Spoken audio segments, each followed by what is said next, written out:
नमस्कार, मैं हूं नीलू। तो क्या तुर्की और इजराइल के बीच कोई बड़ी जंग होने वाली है या फिर इस जंग की तरफ आगे बढ़ रहा है ये दोनों देश? आज हम इसी पर बात करेंगे और ऐसा हम ये क्यों कह रहे हैं इस पर भी बातचीत होगी, क्योंकि पीछे कुछ दिनों में कुछ ऐसे हालात बने हैं जिससे इजराइल और तुर्की को लेकर बहुत सारी बातें हो रही हैं। अब ये बातें क्या हैं और किस तरह के हालात हैं और इसमें अमेरिका और ट्रंप की क्या भूमिका है, बातचीत आज इसी पर। मयंक मेरे साथ है।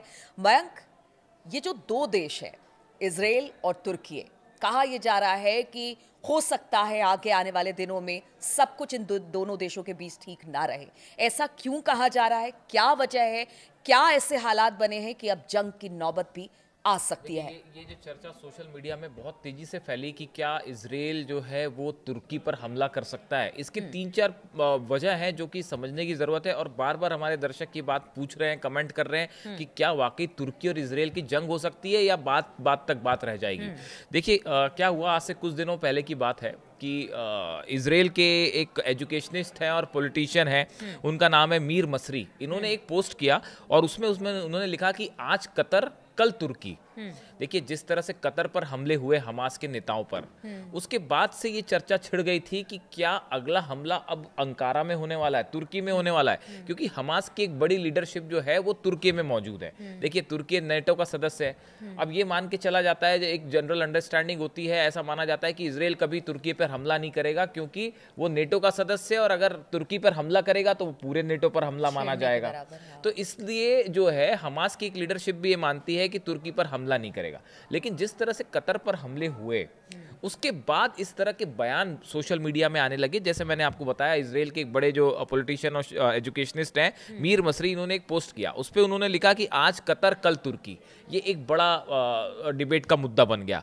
उसके बाद जो है तुर्की की तरफ से इस पे एकदम शार्प कमेंट आया, और जो राष्ट्रपति हैं एर्दोगन, उनके सीनियर सलाहकार हैं, उन्हों की तरफ से कहा गया कि उन्होंने इजराइल के लिए ये बात कही। और जो ये मिस्री ने जो पोस्ट किया था कि आज कतर कल तुर्की, उन्होंने जवाब दिया। उन्होंने कहा, जल्द ही दुनिया को शांति मिलेगी जब तुम्हारा नाम नक्शे से मिट जाएगा। ये इजराइल के लिए उन्होंने कहा कि तुमको दुनिया को शांति तब मिलेगी जब इजराइल का नाम जो है वो नक्शे से ही मिट जाएगा। तो यहाँ से देखिए, ये बयानबाजी जो है वो तेजी से आगे बढ़ गई तुर्की और इसके बीच में। इसी बीच में देखिए, वॉशिंगटन में अमेरिकन एंटरप्राइजेज इंस्टीट्यूट के सीनियर फेलो हैं माइकल रूबिन। ये इस पूरे एरिया के, मिडिल ईस्ट के जानकार हैं और अपने आर्टिकल्स लिखते रहते हैं। इन्होंने कहा कि तुर्की इजराइल का अगला निशाना हो सकता है, और उन्होंने चेतावनी दी कि तुर्की को अपनी सुरक्षा के लिए नाटे देशों पर निर्भर नहीं रहना चाहिए। तो देखिए, एक्सपर्ट्स भी ये कह रहे हैं कि जंग हो सकती है। इजराइल की तरफ से इस तरह के बयान आ रहे हैं। नेतन्याहू ने खुद कहा कि जहां जहां हमास की लीडरशिप होगी, अगर आप उन्हें बाहर नहीं करेंगे तो हम हमला करेंगे। तो इसके बाद तुर्की ने अपने फाइटर जेट्स निकाल दिए, अपना डिफेंस सिस्टम एक्टिव कर दिया। ये सब खबरें आपको पता है, हमने वीडियो भी बनाया था। अब इसमें एक जो नया डेवलपमेंट आया है, जिससे आप ये कहिए कि इजराइल को 440 वोल्ट का झटका दे दिया है डोनाल्ड ट्रंप ने और तुर्की ने। अब ये खबर क्या, हाल ही में आपने देखा कि व्हाइट हाउस में, आपको टोक रही हूँ यहाँ पे, क्या इन्हीं सब बयानबाजी के बाद ही डोनाल्ड ट्रंप और अर्दोगान की मुलाकात हुई? देखिए, क्या हाँ, इसको हम इससे जोड़े? नहीं, ये मुलाकात जो है यूनाइटेड नेशंस का जो जनरल असेंबली की मीटिंग थी, उसके बाद ये मुलाकात हुई, और 2019 के बाद हुई है। ये बड़ी मीटिंग इसलिए मानी जा रही है, 2019 के बाद ये मीटिंग हुई। अब इसमें हुआ ये कि एर्दोगन मौजूद थे, डोनाल्ड ट्रंप व्हाइट हाउस में मौजूद थे। अब जब ये मीटिंग शुरू होने वाली थी, उसके पहले डोनाल्ड ट्रंप की तरफ से बयान आया। देखिए, अमेरिका ने F-35 जो फाइटर जेट्स हैं, तुर्की डिमांड कर रहा है इसकी काफी समय से कि आप हमें दे दीजिए। अमेरिका ने इसे देने से मना कर रखा है। इसकी वजह क्या है, पहले ये समझिए। तुर्की के पास रूस का S-400 डिफेंस सिस्टम पहले से है। अमेरिका ये पॉलिसी बना के चलता है कि जिस भी देश के पास S-400 सिस्टम रूस ने दे रखा है, उसको हम F-35 नहीं देंगे। और अमेरिका को ये डर लगता है कि भाई अगर हमने F-35 की टेक्नोलॉजी दे दी तो वो उसको जो है रिवर्स इंजीनियरिंग करके वो टेक्नोलॉजी जो है रूस तक पहुंच जाएगी। इसलिए तुर्की को F-35 देने से अमेरिका मना कर रहा था। लेकिन ये जो बैठक हुई, इस बैठक के पहले ही डोनाल्ड ट्रंप की तरफ से ये बयान आया, मैं चाहता हूं कि जब तक रूस उत्पात मचाता रहेगा तब तक तुर्की रूस से तेल खरीदना बंद कर दे। अब डोनाल्ड ट्रंप ने अपनी वही शर्त रख दी जो पूरी दुनिया के सामने वो रख रहे हैं। उन्होंने ये कहा कि भाई तुर्की जो है वो रूस से तेल खरीदना, बात नहीं बन रही है तो अलग अलग देशों पर दबाव बनाकर इस तरह उन्होंने ये कहा कि सबसे अच्छी बात वो ये कर सकते हैं, तुर्की एर्दोगन के लिए कह रहे हैं कि कर सकते हैं कि रूस से तेल और गैस ना खरीदे। तो अब डोनाल्ड ट्रंप अमेरिका अपने एजेंडा पे चल रहा है कि किसी भी तरह से रूस पर दबाव बनाना है। और देखिए जो टर्की है वो टर्की एक बड़ा पार्टनर है रूस का ट्रेड के मामले में। बताया जाता है कि चौथे नंबर का उसकी रेटिंग होती है और सबसे ज़्यादा जो है कच्चा तेल होगा या फिर आप गैस देखिए, इस तरह की चीज़ें खरीदने में तुर्की का बड़ा रोल होता है। रूस से चीज़ें खरीदता है, S-400 भी ले रखा है। अब देखिए ये जब मीटिंग हुई, इस मीटिंग के बाद मीटिंग में इस तरह की बातें कही गई, इस तरह की बात निकल के सामने आई कि हम आपको F-35 देने के लिए तैयार हैं, जो आप पर रोक लगी है हम उसको हटा देंगे। हम आपको F-35, आप S-400 भी रखिए। रूस का हम ये शर्त हटाने को ट्रंप तैयार हो गए कि आजकल ट्रंप जो फैसले लेते हैं वो तुरंत फैसले लेते हैं और जो स्पेकुलेशंस जो हैं वो उसके लोग अंदाज नहीं लगा पाते कि क्या करेंगे। तो अब उन्होंने ये कहा कि भाई हम संकेत दिए कि हम आपको तुर्की को F-35 देने के लिए तैयार हैं, लेकिन बशर्ते आप रूस से तेल खरीदना बंद कर दीजिए। अब अगर आप सोचिए कि तुर्की के पास S-400 पहले से और F-35 भी मिल जाए तो नेचुरली ये इजराइल के लिए और नेतन्याहू की तो नींद उड़ाने वाली बात है। आप देखिए सीरिया, अब सवाल ये है कि अगर F-35 मिल भी गए तुर्की को तो फिर ये जंग के हालात कैसे बन रहे हैं। हमारे दर्शक बार बार ये बात पूछते हैं कि वाकई जंग होगी, वाकई जंग होगी। इसलिए हम इसको एक्सप्लेन करना चाह रहे हैं कि देखिए ये आखिर तुर्की और इजराइल में जंग की संभावना क्यों। पहली वजह हमने आपको बताई, हमास की लीडरशिप, हमास का प्रेजेंस जो है वो बड़े पैमाने पर अंकारा में है, इसमें कोई दो मत नहीं है। जो सोर्सेस से खबरें आती है 1000 से ज्यादा जो है वो लीडर्स या मेंबर्स हमास के अंकारा में हो सकते हैं। तो क्या इनको जैसे कतर पर हमला हुआ, क्या इजराइल ने ऐसी ही कोई प्लानिंग, ऐसा भी बताया जाता है, कुछ रिपोर्ट से बताती हैं कि नेतन्याहू ने जिस तरह से हमले कतर पे करवाए, कतर पे हमले किए इजराइल ने, बिल्कुल ऐसा ही हमले की प्लानिंग तुर्की के लिए, अंकारा के लिए कर दी गई थी। लेकिन अमेरिका के कहने पे, खासकर इस कतर हमले के बाद, अमेरिका के इंटरफेरेंस के बाद ये हमले रुके हैं। ऐसी कुछ रिपोर्ट्स हैं, इसका कोई पुख्ता, ऐसी खबरों का कोई कंफर्मेशन नहीं होता, ऐसी खबरें आपको समझनी पड़ती हैं और सोर्सेस से आती है। तो इजराइल रुक गया। अब जैसी ये खबर तुर्की के पास आई, तुर्की तुरंत अलर्ट मोड में, एर्दोगन ने अपने पूरे फाइटर जेट्स निकाल दिए, डिफेंस सिस्टम निकाल दिए और सर्विलांस शुरू हो गया। वो 48 घंटे तो ऐसे थे कि ऐसा लग रहा था कि अब जंग हुई तब जंग हुई। पहली नंबर की बात। अब आप देखो सीरिया को लेकर, सीरिया जो तुर्की है वहाँ सीरिया की जो नई सरकार है वो उसको सपोर्ट कर रहा है तुर्की, लेकिन इजराइल ये चाहता है कि पूरा पावर नई सरकार के हाथ में ना आए और जिसे कहते हैं संघीय ढांचा, मतलब अलग अलग ग्रुप्स जो है वो रहे, डिसेंट्रलाइज्ड रहे, ताकि हम अपना भी वहाँ पे प्रभाव जमा सके। तो सीरिया को लेकर भी तुर्की और इजराइल आमने सामने है पिछले काफी दिनों से। और अगर हम दो इलाके हैं वहाँ की बात की जाए कि वहाँ पे तुर्की ने जो है अपने सैन्य बेस बनाने की कोशिश करी थी, तो इजराइल ने जो है वहाँ पे हमले कर दिए। इजराइल ने वहाँ पे अपने फाइटर जेट्स भेज के वहाँ पे हमले कर दिए, जिसके बाद जो है वो दोनों के बीच सीधा टेंशन वाली बात आ गई थी। जो तुर्की के विदेश मंत्री हैं हकान फिदान ने अगस्त में इजराइल के साथ आर्थिक और व्यापारिक संबंधों को सस्पेंड करने की घोषणा की थी, जिसके बाद ये हालात और तेजी से बिगड़े। देखिए कभी किसी दो कंट्रीज के बीच में जंग हो, उसके पीछे कई सारी चीज़ें होती हैं, उसके पहले कई चीज़ें शुरू हो जाएंगी।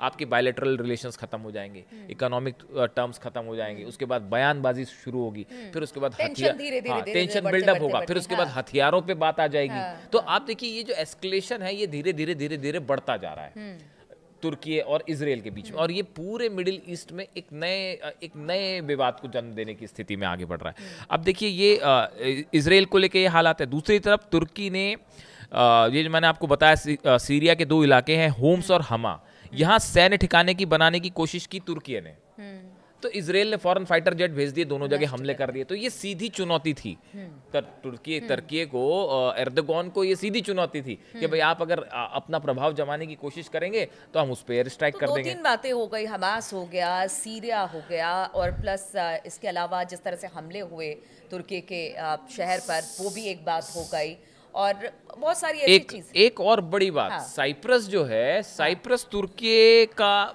दुश्मन है, दोनों के बीच में लड़ाई चलती है, काफी 1974 से चल रही है लड़ाई। अभी हाल ही में एक हमने वीडियो बनाया पीछे कि इजराइल ने अपना एयर डिफेंस सिस्टम जो है वो साइप्रस को भेज दिया है। अपना एयर डिफेंस मिसाइल्स जो हैं वो साइप्रस को भेजी हैं तुर्की के खिलाफ। अब इसको इस तरह से भी देखा गया कि अगर जंग के हालात बनते हैं और तुर्की की तरफ से कोई मिसाइल हमले होते हैं तो उसको नाकाम करने में साइप्रस के बॉर्डर पे लगा ये जो डिफेंस सिस्टम है जो कि इजराइल ने भेजा, ये वहां पे तैनात कर दिया है ताकि हमले को रोका जा सके। दुश्मन का दुश्मन दोस्त। हाँ, तो अब देखिए ये काफी सारे जो डेवलपमेंट हैं वो इस तरफ इशारा कर रहे हैं कि मामला जो है, देखिए अमेरिका का एम बिल्कुल क्लियर है, डोनाल्ड ट्रंप की पॉलिसी साफ है कि किसी भी सूरत में रूस पर दबाव बनाना है और तेल व्यापार रोकना है। दबाव बनाना, यही सवाल पूछना चाह रही थी। जो ट्रंप खिचड़ी पका रहे, एक तरफ वो इसराइल के साथ रहने की बात करते हैं, दूसरी तरफ F-16 तुर्की को देने की बात करते हैं। ऐसे तो हालात कैसे सुधरेंगे? जिस शांति की बात ट्रंप करते रहे हैं, अब तो सिर्फ लगता है उनका फोकस रूस पे ही है। अभी फोकस रूस पे, एकदम स्ट्रैटेजी क्लियर है ट्रंप की कि किसी भी सूरत में रशिया के ऑयल इंपोर्ट एक्सपोर्ट पे रोक लगानी है। इसके लिए बाकी सब चीजें सेकेंडरी है। गाजा सेकेंडरी है, इजराइल सेकेंडरी है। पहला इंटरेस्ट ट्रंप का जो दिखाई दे रहा है अमेरिका का, वो किसी भी सूरत में रशिया के ऑयल पे रोक लगाना है। अब इस सूरत में तुर्की और इजराइल, देखिए ये दोनों देश ऐसे हैं, एर्दोगान के साथ जो है वो पर्सनल टर्म्स हैं ट्रंप के।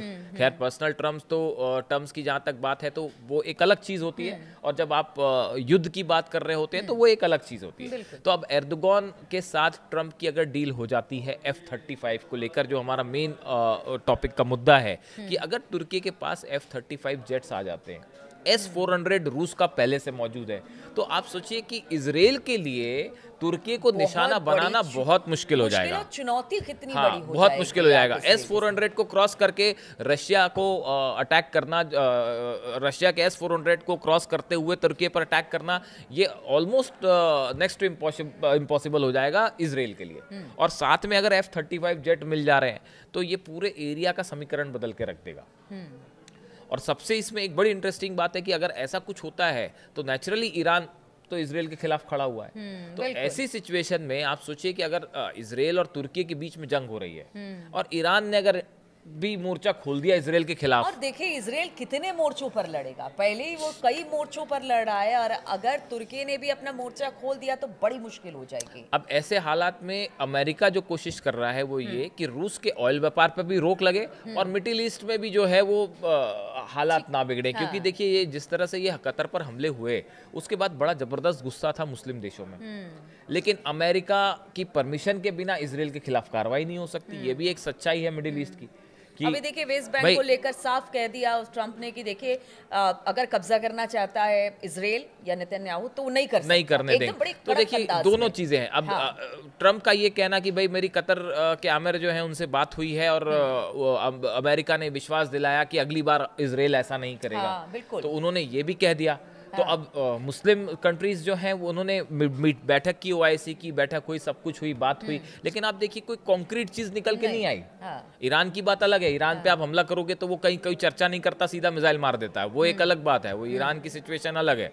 तो अब आप देखिए कॉन्क्रीट कार्रवाई तो नहीं हो पाई इजराइल के खिलाफ कोई। अब ऐसे में नेतन्याहू का ये बयान कि जहां जहां हमास की लीडरशिप है हम उसको टारगेट करेंगे, तो नेचुरली तुर्की एक ऐसा देश था जो आमने सामने था। अब इस बीच में ये F-35 वाली नई बात, और जिस तरह से ट्रंप और एर्दोगान की मुलाकात हुई, उसके बाद एक बड़ा ये सेटबैक है इजराइल के लिए, इसमें दो मत नहीं है, अगर ये डील हो जाती है तो।